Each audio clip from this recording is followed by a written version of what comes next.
Alright everyone, hello everyone, I am here and back again. No, that wasn't funny. Well, on to my review of The Lord of the Rings, The Fellowship of the Ring. Here we go.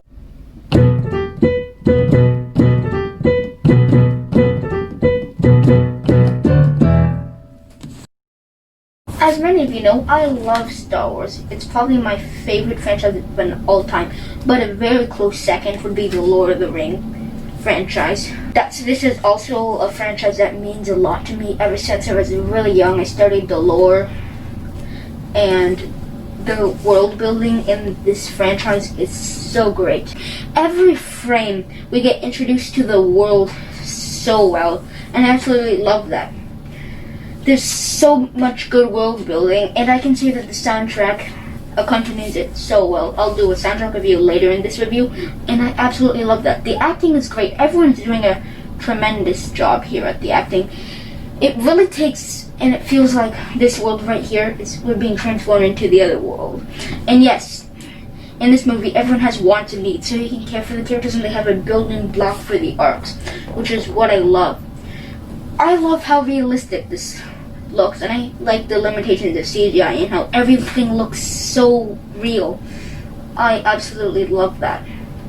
Another thing that I absolutely love about this movie is I absolutely love how at times you can feel like this is the first in a trilogy. This trilogy sets up its own goals very well.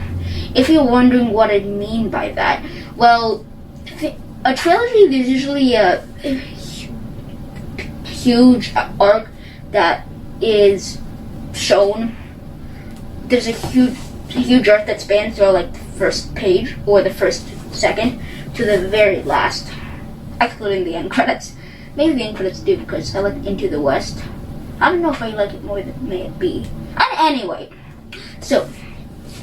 And I like how this sets it up so well. This really sets up the rest really well. There are also some changes from here from the book that I actually appreciate them more. I actually like how Boromir's departure is actually in this movie rather than the start of the second book.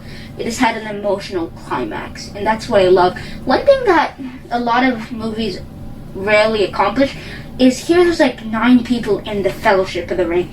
Somehow Peter Jackson and his incredible casting crew managed that we care about each one of them. Each one has its own journey. As this movie, each character has its own small journey and its own huge journey that will span throughout 3 movies. Not everything's supposed to be finality. Not everyone's supposed to mature yet, but it's going to be set up in that way, and that's what I love. At the end, Merry and Pippin are captured.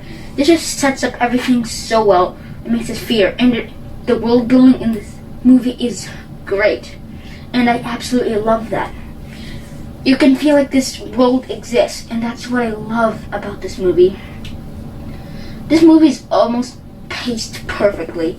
It really is paced almost perfectly. It's paced in a way that keeps you suspenseful somehow, while managing to have these emotional scenes in it as well, and that's what I absolutely love. And this is one of my favorite book series of all time. We might be halfway through this thing, so, well, maybe not halfway, we'll see. So here is my soundtrack review. This is one of the few soundtracks that's really well. It complements the movie almost perfectly. It has a sense that's just Lord of the Rings. You have world building cues, so you have like cues for different parts or locations such as Rivendell, you have the Elders theme, you have concerning hobbits, you have Saruman's and Sauron's theme, and you also have character emotion building theme, in that some leitmotifs can signify what's happened, but they can be turned into different variations for you to know what's going on. It sounds great, it's a really memorable soundtrack, and I'll give The Lord of the Rings, The Fellowship of the Ring soundtrack a 10 out of 10.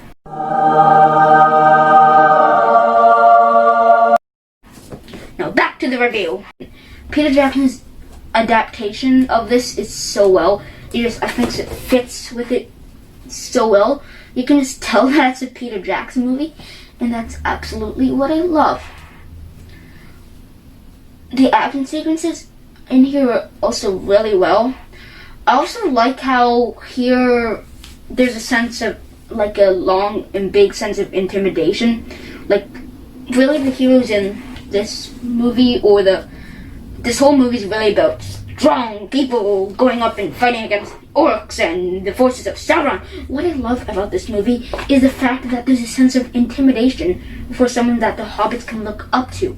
Basically, I don't know, Frodo can probably look up to Gandalf or something, and that's what I love, because it'll show how in the next few movies this character will reach their all-time high, and that's what I absolutely love. It sets it up so well. But sadly, this isn't a perfect movie. There are some minor flaws. They're not huge, but there's this, and usually in a trilogy, each movie has its own arc, its own small arc, but there's a huge overarching arc. Here, I find that the arc here should have gotten a bit more time to develop, but it's not a huge flaw because it's like 50-50. It's one of those half type of problems that was first introduced in my reviews, in my Force Awakens review. I just find that, well, at the start, Frodo's like a hobbit, you know, a hobbit, so like, they don't exactly want anything to do with the war. They're happy, they're comfortable, they're relaxed, and then he's wanting to go to Mordor. I feel like we needed a bit more lead up or backstory to support that. In the books, we have a ton of that. He likes mushrooms a lot. Remember that? I just find that we could have gotten a bit more. Same thing applies with Saruman. I find that if we could have gotten a bit more backstory with Saruman and why he wanted to join Sauron, and really just about the wizards, so they could really explain why Saruman wanted to join Sauron to like gain more power and to survive. But these were set up, but I feel like there should have been a bit more. And it's also impossible to talk about this movie without acknowledging the Nazgul. These Nazgul are awesome. They're really intimidating. They're so cool to look at. And they're just really frightening as villains. And everything that happened in this movie is really going to affect stuff that's going to happen later. Especially Frodo's wound by one of the Nazgul early on in a scene in Weathertop. I absolutely love this movie. I just find that some of the character stuff was a bit rushed. So therefore I can't give this movie an A+. But I will give The Lord of the Rings, The Fellowship of the Ring an A. I love this movie. But I do find that some of the character stuff was a bit rushed. Remember, it's just my opinion. My opinion isn't the Reddit opinion, just my opinion. Thanks. Bye. See you later.